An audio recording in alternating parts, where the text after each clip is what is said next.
On June 26, the Barrie police were summoned to evict a client of the Gilbert Centre from its commercial premises. The Gilbert Centre, a cornerstone of Barrie's community service sector, is looking for a new location. As a crucial support network for individuals and families affected by HIV and those within the LGBTQ2S+ communities, it provides indispensable services to many. Last month, Barrie City Council, facing severe public opposition, rescinded proposed laws banning donations to the homeless on public property. This backlash may have prompted the County of Simcoe and Barrie City to offer a contract for a seasonal cooling center for the city's homeless population. The Gilbert Centre has won the contract. However, its hunt for a new location demonstrates the challenges faced by such critical community organizations. The incident on June 26th further underscores the harsh realities faced by both essential services and individuals in need in Barrie. This occurrence emphasizes the increasing challenging landscape they face, exacerbated by vilification of city's most vulnerable residents. Nested near the waterfront and the bustling downtown area, the Gilbert Centre stands at 80 Bradford Street, serving a majority of clients in the immediate vicinity. This strategic location is owned by the Aerarium Group, a well-known property developer operating numerous office spaces. There are other services located on the same premises, including Simcoe Muskoka District Health Unit and John Howard Society. The recent incident encourages exploration of the company's mantra: "We want you to succeed," especially in light of the realities faced by its stakeholders. The following video documents the incident where the on-site security service, Garda World, called the police on an individual. Do you think I fucking do drugs here? Or do you think I'm panhandling or something? Do you actually think you're better than me? Because you work here? Is this fucking security? Like, it could even be a call. You know? It's just fucking minimum wage. I probably make more money than you. You know what I mean? And so, like, you know, it's just disgusting. No heart whatsoever. You know, God bless you. God bless you. Because you know something? Because you need to have some kind of fucking God inside you. Because, you know, you're evil. You actually sit there. Actually, no, I'm not going to leave the property. So I'm going to be under arrest right now. So you can put the handcuffs on me right now. No. How about you just put the handcuffs on me right now and put me in the back seat of the car, and now bring me down to the station, and I will sit in the police station, and tomorrow I will bring reporters up here, okay? And so I will talk to my lawyer when we get to the, well, I'm not leaving. I just bought this Tim Hortons, and I'm not doing anything wrong. Like, I know, but I'm not doing anything wrong. So, like, I should not be asked to leave for no reason whatsoever. I just bought something at this Tim Hortons. I go to the Gilbert Centre all the time. I go to John Howard all the time. So I'm not allowed to. Huh?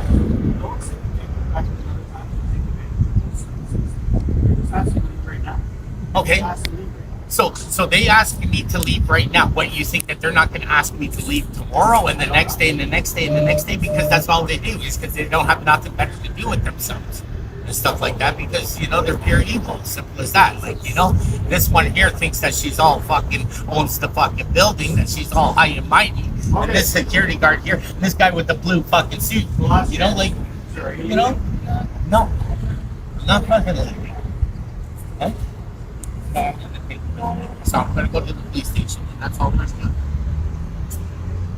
And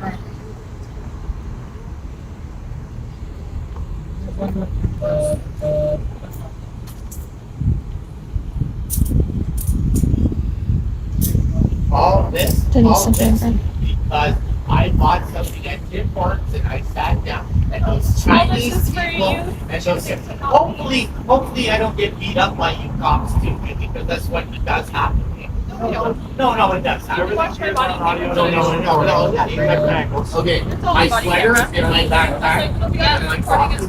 To shed light on this situation, we talked to those most directly impacted, the individual from the video, as well as Gilbert Centre's harm reduction manager Sarah Tilly for a discussion about unfolding of this incident. Here is our dialogue with the individual concerning the incident. Gilbert Centre was closed, and so I was coming out here just to get some fresh air and wait for somebody. And I went over to Tim Hortons, right there, that's on this property.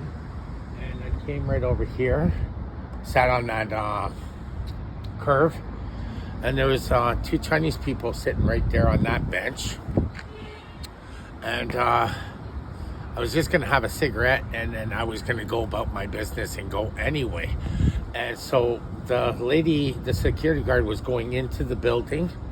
So she turns around and comes back out of the building, passes the Chinese people right there. They come over to me right over here, and she says to me... The security guard says Yeah, to the you. security guard, she says to me, she goes, "Do you need something?" I said, no. So like I was just not thinking anything of it. No, I don't need anything. So I was just looking around, and she goes, "Well, you can't stay here." And so I go, "Why not? These people are sitting here.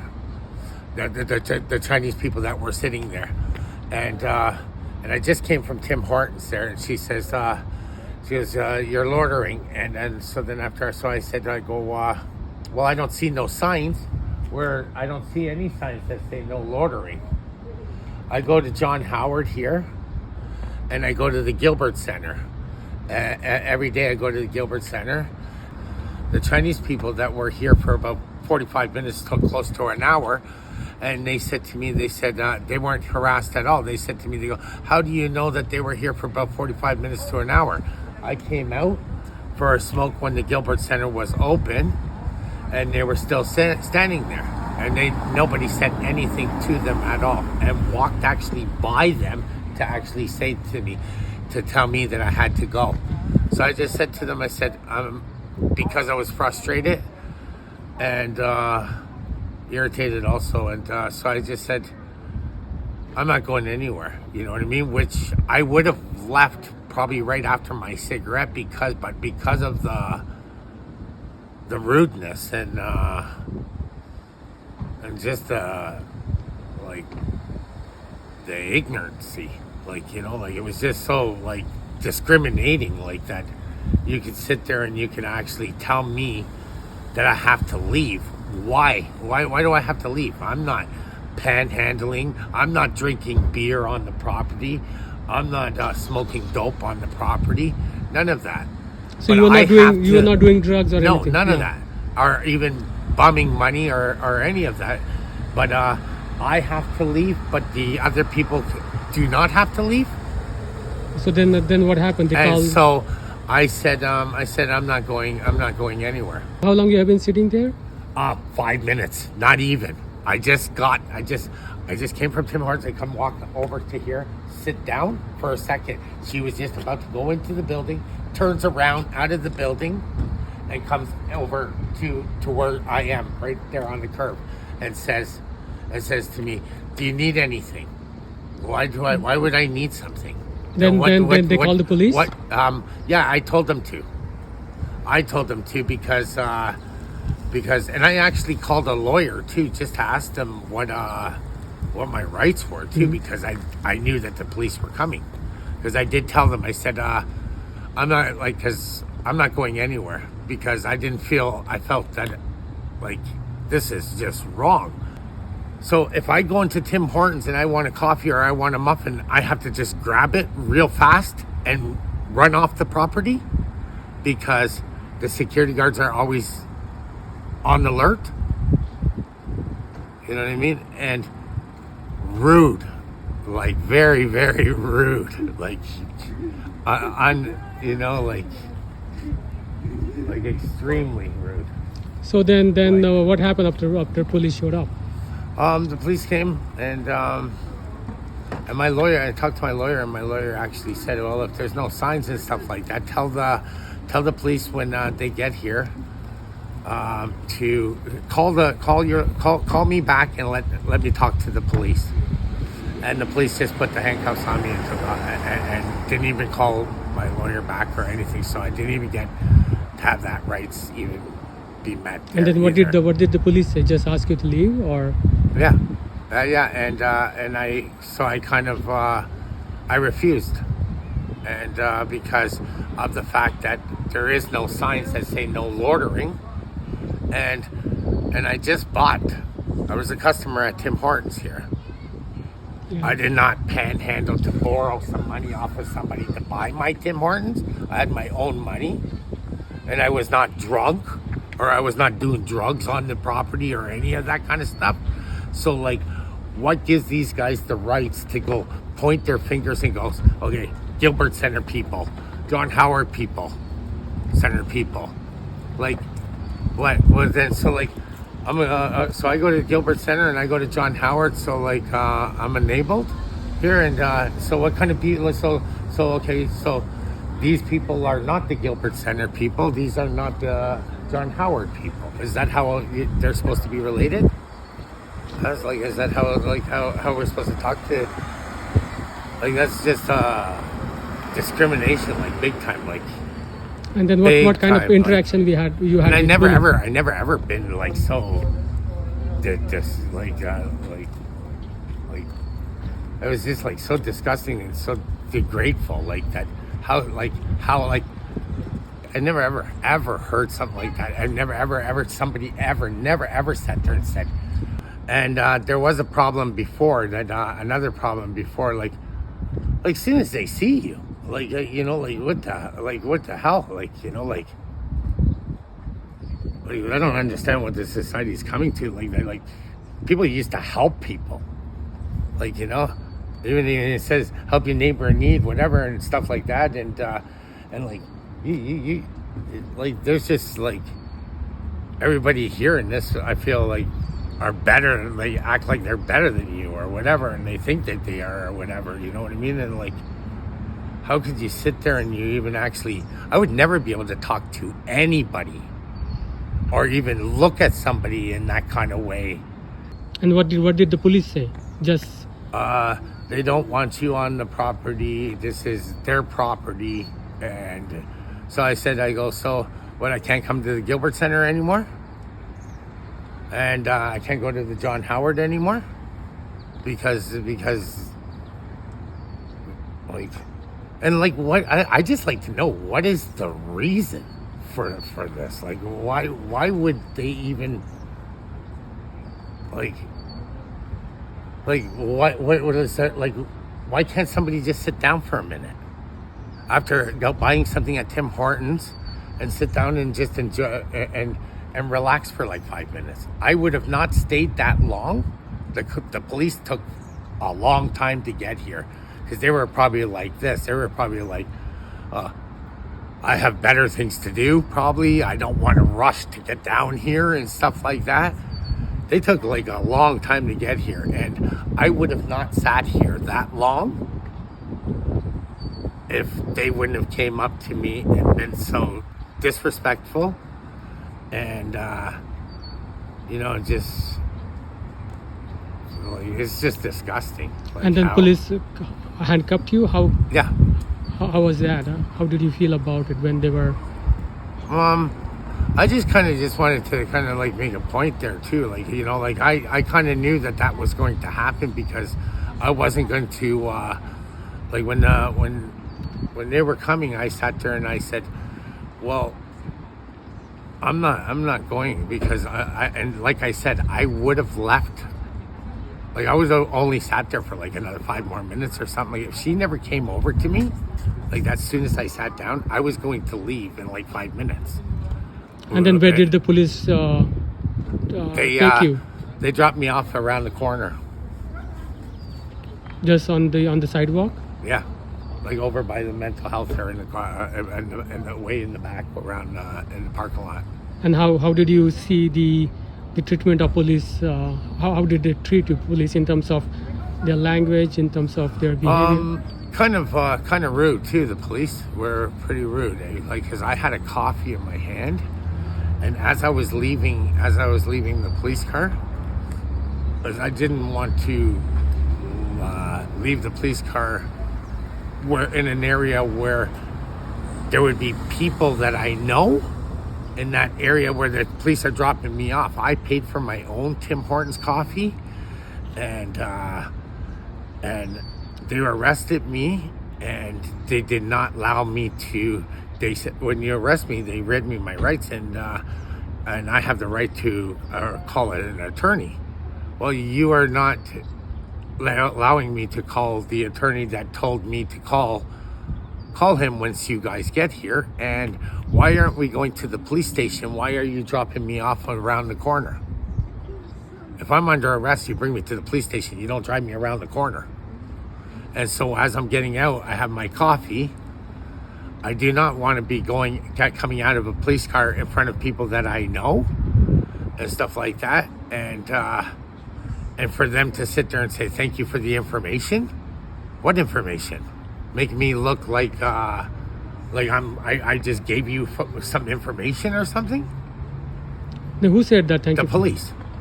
As I'm getting out with my coffee that I paid for, I'm walking out with my coffee that I could not finish here, that I bought here. I cannot finish it. So they carried the coffee for you? Because they carried it, and I had my handcuffs behind my back in the back of the car. And then after that, then we went for the drive. We went for the drive, and then after that, then they hand me the coffee. They hand me the coffee, and I'm coming out of the police car. And for the police to sit there and say, thank you for the information. Thank you for the information. What information? Making it look like I just told them something about something going on out there, other stuff. You know what I mean? Yeah. Like, had nothing to do with this. What they were saying. Yeah. Why would they say thank you for the information? Yeah, What to information? To make me look like I just gave them some information so they make me look bad in front of people. And here I am with a coffee, making it look like they bought me this coffee for information. You see what I'm saying? Yeah. And all of this would have not happened. Oh, it happened another time. Here at the same. Yeah, right over by the John Howard this time. And the John Howard people came out. And when was that?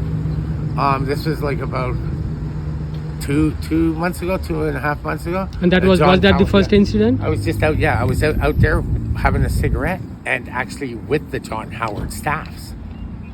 And then the color security guard came over, and at that time, and he said, "You can't be sitting here." And there were people outside as well. John Howard people were with you. Yeah. And you were the only and then one sitting. They came actually in front of me because we were going to have an argument. It was going to be an argument, and then they came in front of me and brought me back upstairs, calmed me down, and brought me back upstairs. How long you have been coming to Gilbert Centre and John Howard? The John Howard probably a couple of years. And then this, the 2 months back was the first incident, and there was no incident before that. Did you ever? They would just look at you like, you people don't belong here. You know what I mean? Mm-hmm. Like, I didn't know that I'm a different person than everybody else. Like, where is all the security guards? That's not normal. Yeah, I see some people standing there. Huh?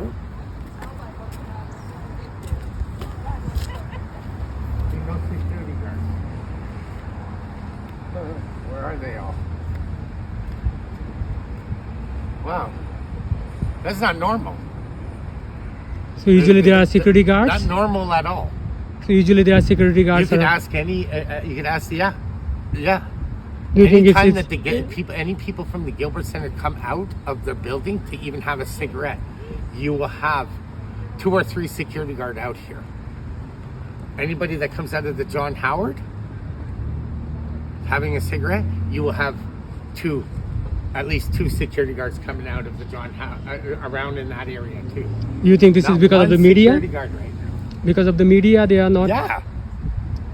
Like, I just feel like, I feel so good right now that I can sit here right now like this, and this is the way I should feel. Like, I'm sitting here and I'm enjoying the Gilbert Centre coffee instead of buying it at Tim Hortons, and I'm not being harassed at all. There's no harassment. And like, it's just, wow. Like, and this is how it actually should be all the time. Like, why should somebody, just because they sit down for 2 seconds, have like 2 or 3 security guards right on them? You people aren't allowed to be here? You know what I mean? Oh, wow, eh? What do you mean, you people? What's the difference from these people and you people? You know what I mean? Yeah, right there. See? Let's go over here. So that's the woman? Yeah. Look.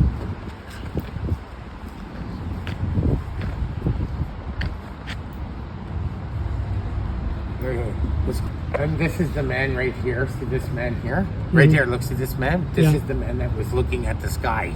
Well, the 2 other girls were right there. And he was, same clothes, everything.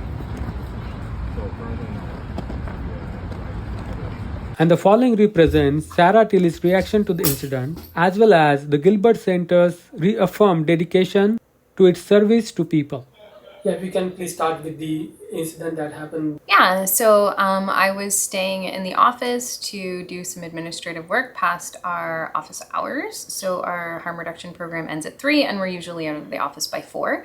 But at 4:20, there was a knock at the door that persisted. I usually don't answer the door after hours, but it persisted. So I answered, and one of the security guards was asking for support to de-escalate. There was somebody who was not wanting to leave property, and said that they were connected to our organization at the Gilbert Centre.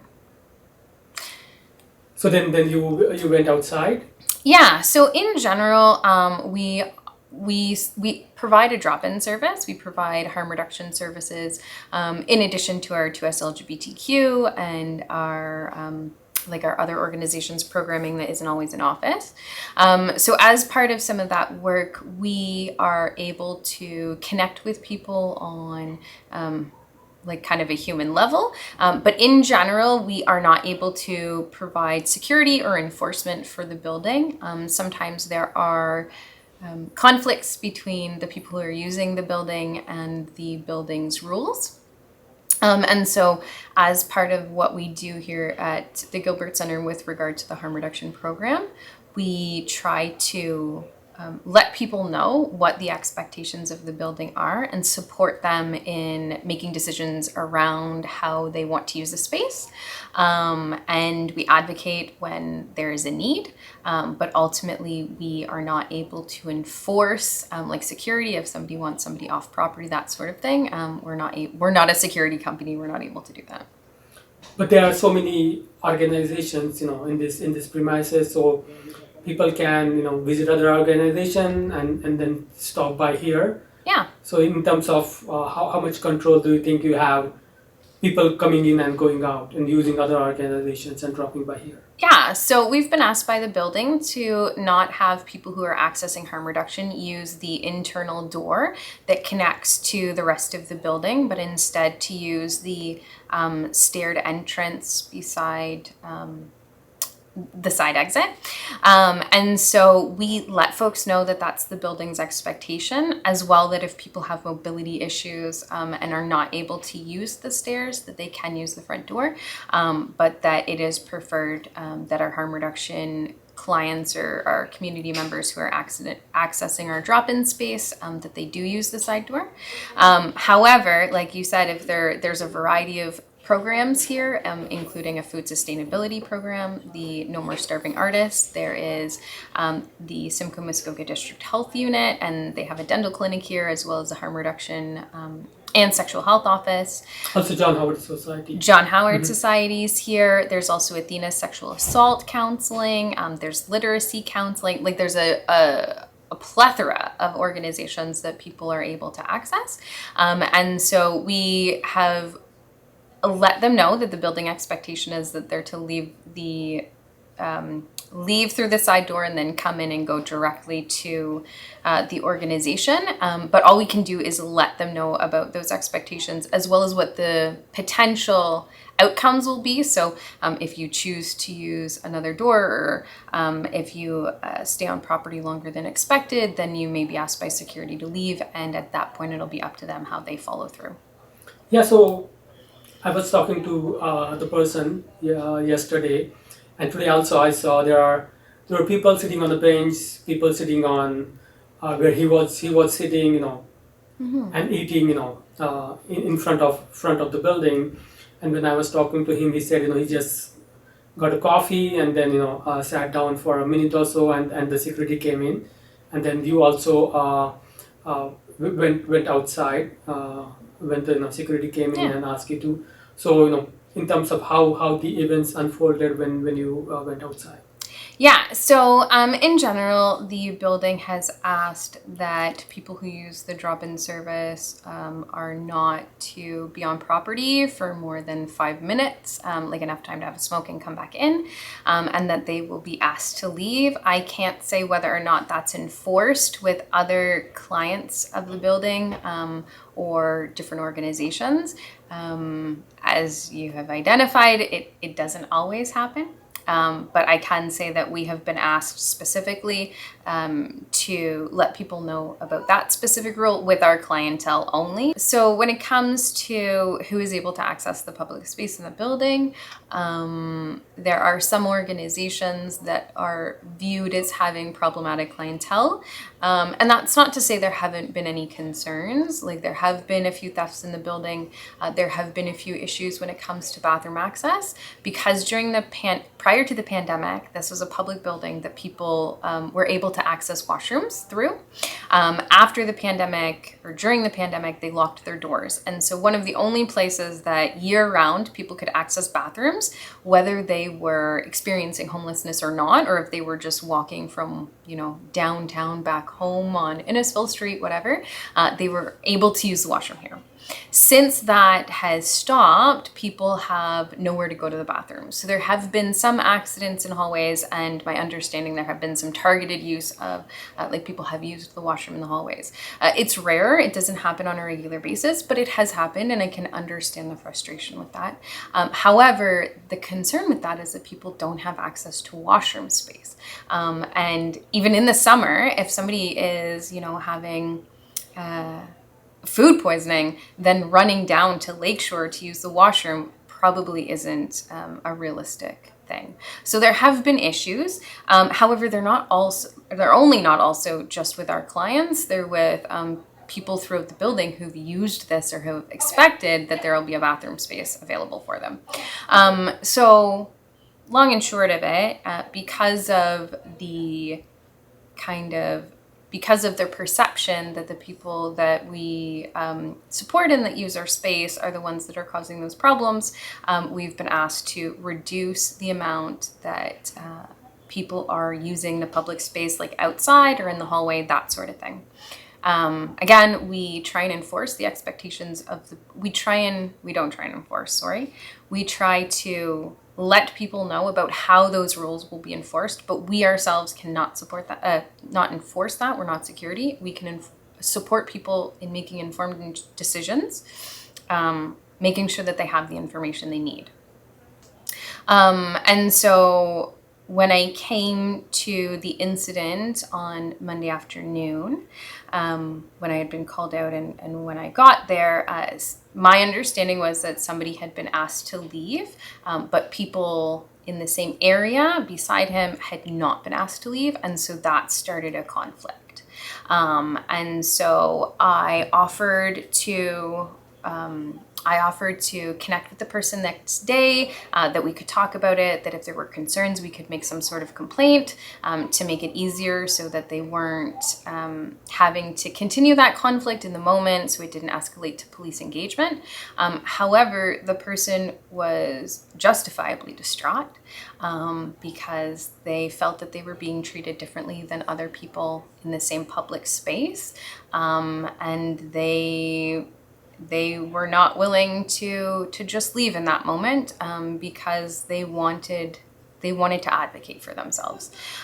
So at that point, I attempted to de-escalate the situation by remaining with the person, making sure that they were calm while waiting for the police to arrive, that sort of thing, as well as advocating when police got there. And the police did eventually arrive, and the person was escorted off property because it is private property. So it is essentially up to the building to determine what their rules are. In terms of expectations, you said that you have been asked to inform your clients to not to stay on the premises for a long time. So in terms of expectations, like, if you want to share, do you have any personal opinion about how do you feel about these restrictions, especially enforced on on the clients? And as you said, there are so many clients not only come to these premises but also to this building, which who do not access harm reduction, who come for different purposes. Yeah. So it's kind of a stigmatization or labeling of folks coming here. Yeah, so we have seen firsthand how people often feel, especially people who experience homelessness or people who are experiencing precarious housing. We've seen firsthand how damaging it can be to feel like there's no spaces that people are allowed to exist based on their level of poverty or based on their physical appearance. Oftentimes there's a lack of washroom access, so people aren't able to, have showers as regularly as some other people. If it's raining and you have nowhere to go, you end up becoming like physically disheveled because you're caught in a rainstorm, right? And so it can really impact people's mental health. It can impact their confidence and their identity when they constantly are made to feel like they don't have a space where they can just exist. So we do see firsthand how that one is happening in all of community, and also how some of the rules that are being enforced are reinforcing those feelings when people are trying to access the space as well. So in terms of any expectations from the management about working together and coming to a shared understanding about how the people should be treated and how to make this place more inclusive for our people. Yeah. So one of the things that, so we have new leadership here at the Gilbert Centre. Dale Boyle is our new executive director. And so there is definitely kind of renewed attempts to engage with community in different ways and to do some collaboration in as we move forward with post-pandemic or post-pandemic restrictions, I should say, because that has really changed the landscape of all social services. And so we've really had to rethink some of those pieces. And part of that is re-engaging in our partnerships and our collaboration with the building. And so we are trying to work together towards a common understanding. And one of the things that we're hoping to provide later this summer or beginning of fall is some community engagement with other people who are working in the building to help reduce some of the concerns and some of the fears. I mean, there's a lot, we all hold perspectives that maybe don't always serve us as well as we would like. And so we're hoping to connect with people and get on the same page about what it means to support the communities that we do. And so that's one of the things that we're working towards. We're also trying to get a better understanding of what all of the rules for the building and all of the tenants are, and having those shared to all tenants of the building as a way of just making sure that we're all able to support each other and all working from the same place. We haven't had one of those, and I think that there have been some additional challenges. So even if we did, we'd probably have to be reworking some of that. But hopefully we'll be able to to collaborate in ways that make that possible so that we're all able to work to that.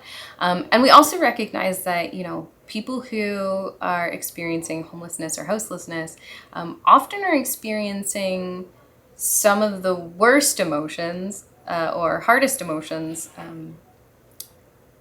in public spaces. So if somebody loses a family member, for example, they don't have a bedroom to go into, to close the door, to scream and grieve and just be full of sorrow. And so sometimes that can happen in spaces where people feel safe, but that are sometimes more public, like public washrooms. And if you're not familiar, if that's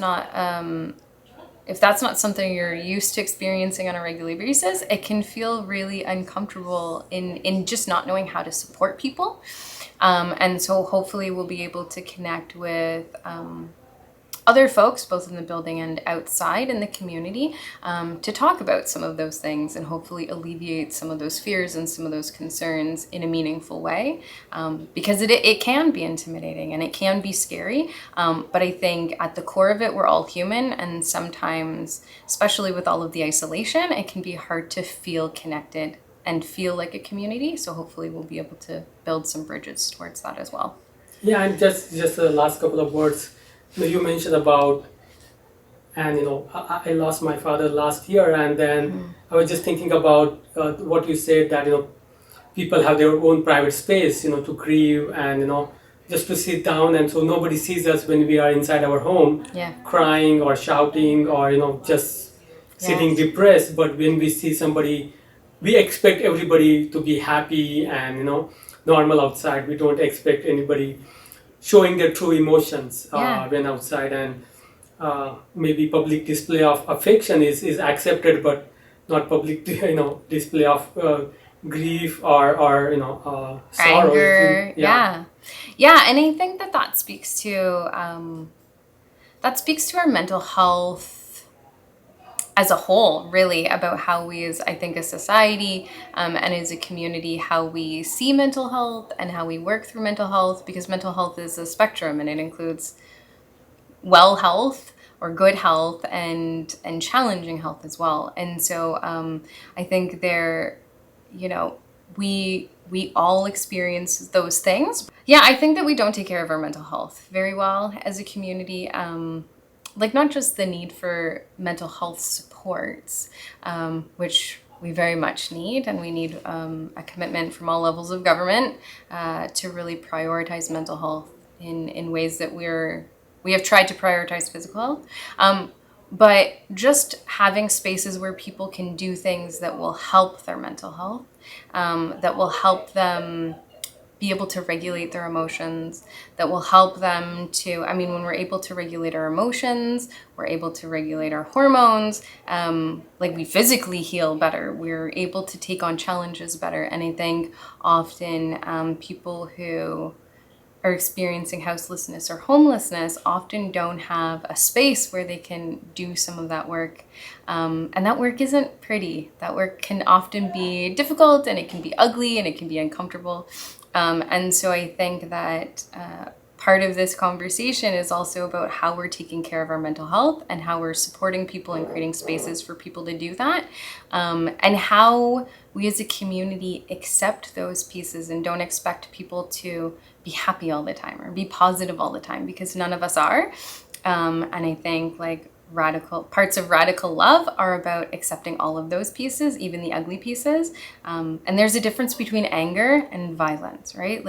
You can be angry and it's not violent. But a lot of our depictions in the media around mental health often equate, unhappiness or anger or mental health challenges to extreme violence or dangerous acts. And so I think there's a lot we need to do to work on some of those perceptions. And hopefully we can do that as a community.